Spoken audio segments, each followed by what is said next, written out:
yet it's neither remembered nor told except by the tongueless ones, the water, the wind, the rain, and the snow, by the grasses, the trees, the rocks, and the earth. They've told the story for almost 2,000 Christmases past. They'll still be telling it 2,000 times, 2,000 Christmases to come.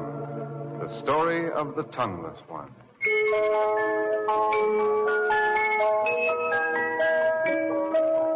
Whenever someone looked in his direction and bellowed, "Ayu," he came running because he was eager to please. But Ayu wasn't his name. No one knew from whence he came or when or how or why. He may have been a forlorn and useless bit of jetsam from one of the caravans that were forever appearing and disappearing like mirages, with camel bells clanking and drivers howling for right of way through the narrow and crowded roadways of Bethlehem. Make way. He might have been 8 or he could have been 9.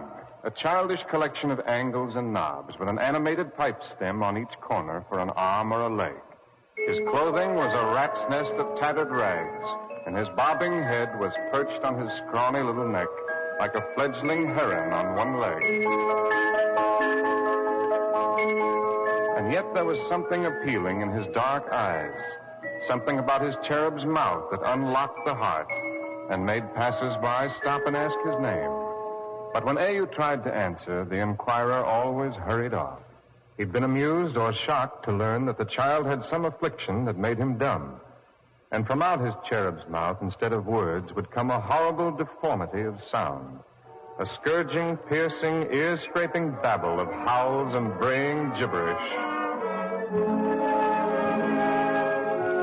Yes, Ayu was without the gift of speech. And at night, in the stable of the inn where he made his bed, he would think of all the beautiful magic words he'd like to say. Just suppose a miracle should take place during the night. And tomorrow morning he could walk over to that stall and say, "Good morning, Mr. Cow." "Oh, wonderful." "Hello, Mr. Sheep." "Oh, magnificent morning." He could say anything and everything that he wanted to say. He could even tell the innkeeper that his name wasn't Ayu. Why, that wasn't a name. It was only a careless way of shouting, "Hey, you." Hey, you. My name isn't Ayu. Hey, don't you hear me? Hey, you. My name's Ezekiel.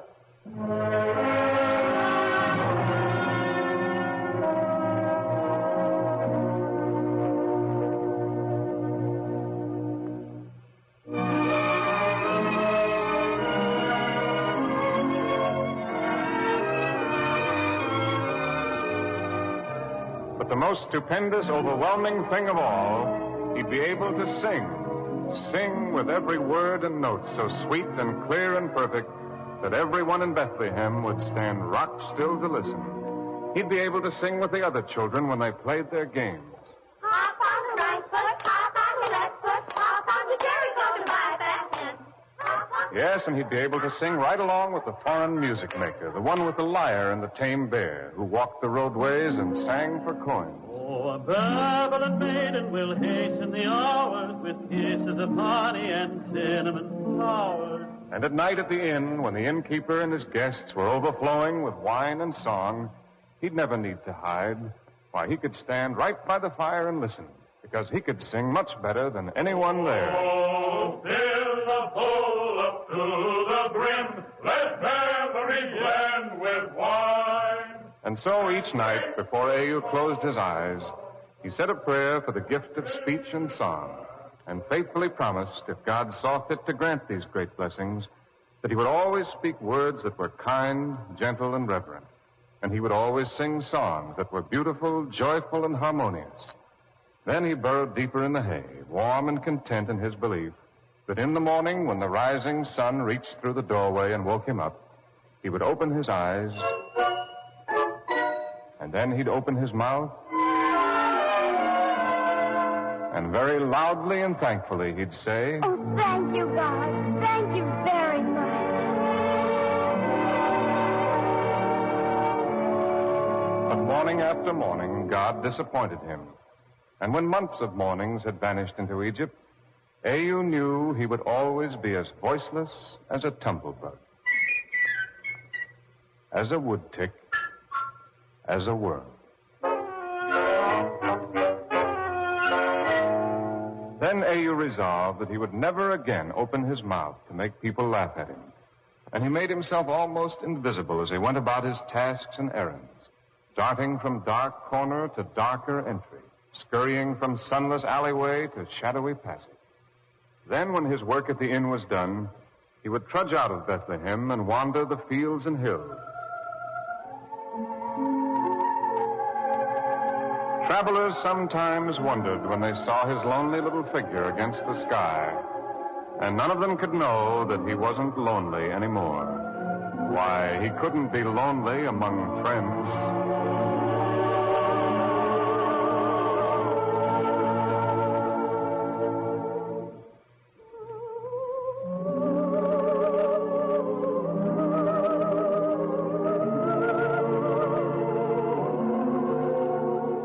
For he discovered that a brook could chatter and prattle and sing to him. And if he answered, or even if he sang, the brook didn't care a ripple if the sounds he made were harsh and unmusical. It went right on singing as joyfully as ever. Yes, and the winds were forever whispering or humming. Sometimes they shook the trees, and the trees tossed their great limbs and made every leaf and twig join in with the singing. So Au sang, too, and the trees didn't care and the winds didn't care. And neither did the rain when it thrummed on the rocks or strummed through the tall grasses. Even though he shrieked and howled, the rain never slackened a single drop of melody. It went right on, just as though his horrible din was the most sublime music it had ever heard. And then Au would lie on the ground and listen to the small, faraway voices, the little voices deep in the ever-moving, ever-singing earth itself. The song they sang was very sweet, but so faint and distant he could never learn the melody. And so, listening to his friends, the tongueless ones, Au would fall fast asleep.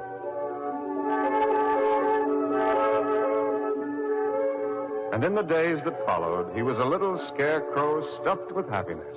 He was stuffed so full that it inflated his scrawny chest, puffed out his stringy neck, and stuck out of his eyes and his ears and his nose and his mouth. This friendship with the tongueless ones was so far above the miracle he'd asked for in his prayers that Au took a long time every night to thank God for his generosity. He thanked him so meticulously and particularly and abundantly that his small fingers developed a cramp, and on each round, knobby knee was a round, knobby callus.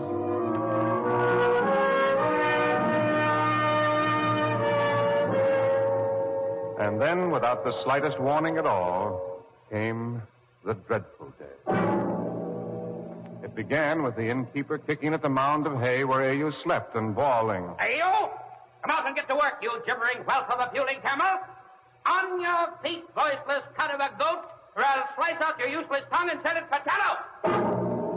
Then at mid-morning of the dreadful day, when Au stuck one eye around the kitchen door to beg for his breakfast, the innkeeper's wife doused him with slimy dishwater and screamed. Don't come grunting and squealing at my door, you miserable throat-sprung gutter rubbish. Take your pig patter to the swill trough and eat with the rest of the swine. And in the dreadful day's afternoon, as Au was racing through Bethlehem on one of his endless errands, a tired thong snapped on his sandal, and the sandal went skittering through the air and fell on the proud and helmeted head of a swaggering centurion.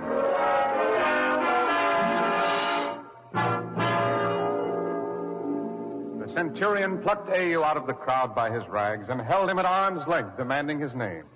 When Au tried to answer, but only squeaked and squawked, the centurion shook him and bellowed, Look at me, you voiceless offshoot of a dribble-mouthed alley rat. If ever again you foul my eyes, I'll send you to Rome to feed the emperor's lions. And during the rest of the dreadful day's afternoon, no matter how fast Au ran, the story of his affliction and humiliation was always a street, an alley, or even a doorway ahead of him. He seemed to run through a forest of pointing fingers that threatened to pin him to a wall. Following hot on his heels raced a swarm of children who hooted and sang at him. Empty mouth, what is the matter? Camel bell without a clatter. Empty mouth, what is the matter? Camel bell without a clatter. And that night, as the dreadful day neared its end, Au was kept late at his tasks at the inn. Anyone could believe that half the known world had journeyed to Bethlehem, and the inn's great beams appeared to quiver with the clamor of wine-loosened tongues and the clangor of bawdry laughter. Ayu's tired, trembling legs carried him about with staggering armloads of steaming bowls and slopping mugs. Feet tripped him up, hands slapped his ears to ringing, and knees jolted his aching ribs. The one who discovered and recognized Ayu was a huge mountain of a man whose eyes rolled like quicksilver in their beds of jellied fat. One hairy paw brushed a crumb of stew from his beard, while the other fastened on Ayu's hair and lifted him to the tabletop. Then he brayed to the listening ears. Hark ye, my friends. Behold what I have captured for your examination. Its mother was a whooping mudsucker. Its father a low-born maggot. And this is what came oozing out of the egg that was left to hatch in the dung heap. Oh, but you must not laugh, my friend. The centurion made it chirp today. And it has a wondrous golden voice that almost breaks the heart while angels weep in ecstasy. Tell me, would you like to hear it sing? You hear, slime of the mucky? Will you sing, or shall I slit your tongue like a crow so you can speak like a human? Sing! Sing, I tell you! Sing!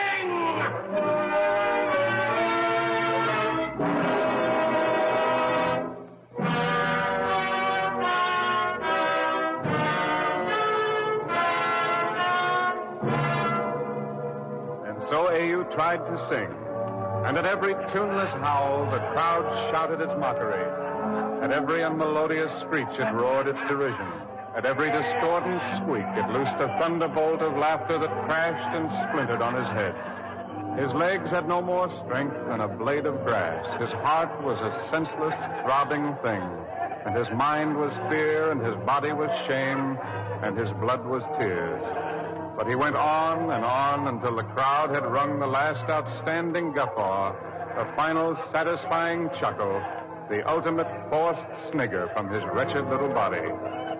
And when it released him, he ran blindly off through the dark labyrinth of Bethlehem, a terror-stricken shadow racing for the quiet hills and the warm, comforting voices of the tongueless ones.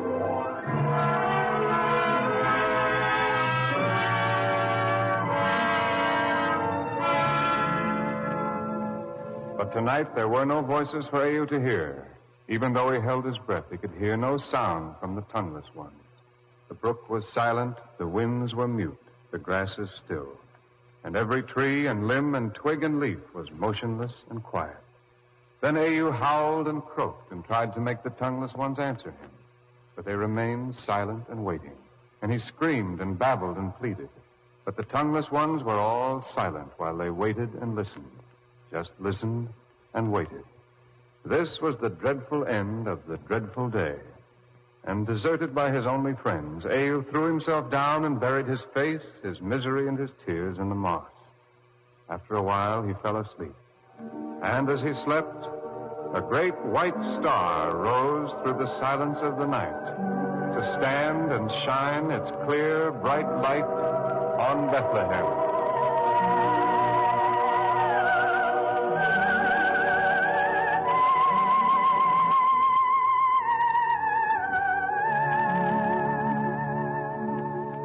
It was close to morning when Ayu returned to the inn. He tiptoed across the frosty stones of the dark courtyard and crept into the stable. For a moment, his fear held him motionless, for the stable was bathed with a bright, glowing radiance that flowed like molten sunlight over a man and a woman, and the manger where a child was cradled. Neither the man nor the woman appeared surprised to see Ayu. It was almost as though they'd expected him to come and were waiting. So he stole nearer, and the child lifted small hands and smiled at him. Then Ayu felt that he must speak to this child, so he whispered, Hello, baby. And the words Ayu spoke were as clear and melodious as the water of the brook. Then he said, Hello, child. And the words that came from Ayu's lips were as sweet as the winds, as perfect as each raindrop, and as soft as the long, flowing grasses.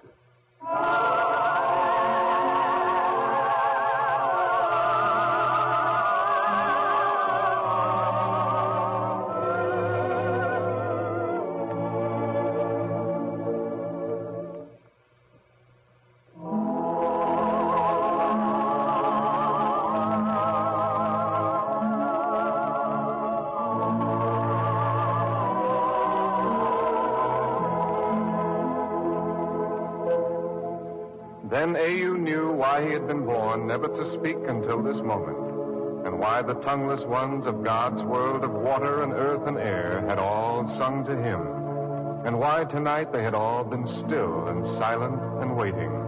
Now the waiting was over. Now they were his voice, and he was their tongue, and his was their song to the child in the manger.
Yes, this story is as old as Christmas, and yet it's neither remembered nor told except by the tongueless ones, the water, the wind, the rain, and the snow, by the grasses, the trees, the rocks, and the earth. This Christmas they will tell their story again, as they've told it for almost 2,000 Christmases past. The few ears that hear will wonder at the strange, childlike quality in the voices of all the storytellers. But that's so very easy to understand. It's the bright, joyful, exultant tone of the boy who sang for them one early morning, one Christmas morning in Bethlehem.